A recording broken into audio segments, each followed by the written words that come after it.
Bonjour, bienvenue dans ce nouveau tutoriel sur les finances de la scolarité. Aujourd'hui, nous allons voir les états de solvabilité. Dans un précédent tutoriel, nous vous avions montré ici les alertes sur la solvabilité. Nous vous avions dit que lorsque vous constatez des alertes sur la solvabilité, vous pouvez maintenant venir dans un autre endroit voir exactement qui n'a pas encore fini de payer telle tranche.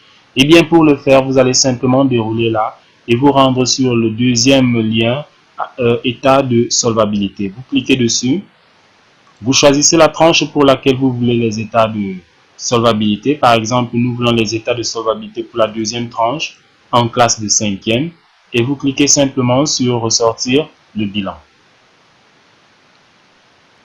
Voilà donc notre état de solvabilité. Pour chaque élève, l'on voit bien ce que l'élève n'a pas encore, ce qu'il reste à payer pour l'élève, ce qu'il a déjà avancé. Nous pouvons bien entendu envoyer aussi ce tableau sous forme d'Excel pour faire un autre traitement. Bien.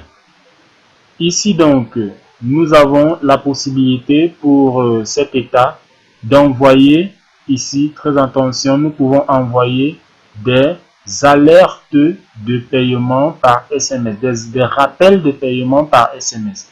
Et pour cela, nous allons simplement, fermons d'abord ceci, nous allons simplement cliquer sur SMS aux parents. Donc, très important pour les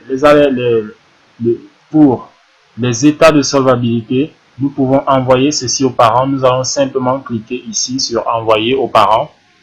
Et là, nous avons la liste des parents de notre salle de classe. Ici, nous voyons que nous avons enregistré un seul parent pour l'élève Eboudé. C'est pour ça que nous n'avons que ceci. Nous allons ici mettre la date limite, par exemple le 31. Et nous allons cocher si nous voulons envoyer le message aux parents. Nous allons simplement cliquer ici sur envoyer SMS. Et le SMS sera envoyé aux parents. Bien, nous pouvons aussi envoyer les SMS directement aux élèves. Voilà, nous avons la liste de nos élèves. Nous mettons toujours une date et puis nous cliquons sur envoyer.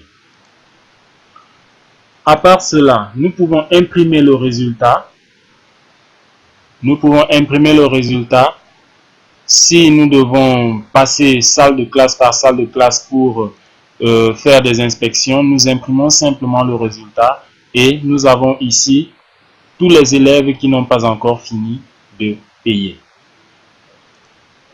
Nous pouvons aussi, si nous n'avons pas de SMS à envoyer aux parents, nous pouvons imprimer des rappels de paiement par papier.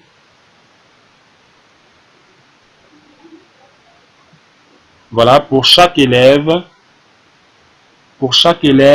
un rappel de paiement par papier va donc être généré et nous pouvons simplement découper ces rappels de paiement pour les donner aux élèves qui par la suite iront eux-mêmes le remettre à leurs parents.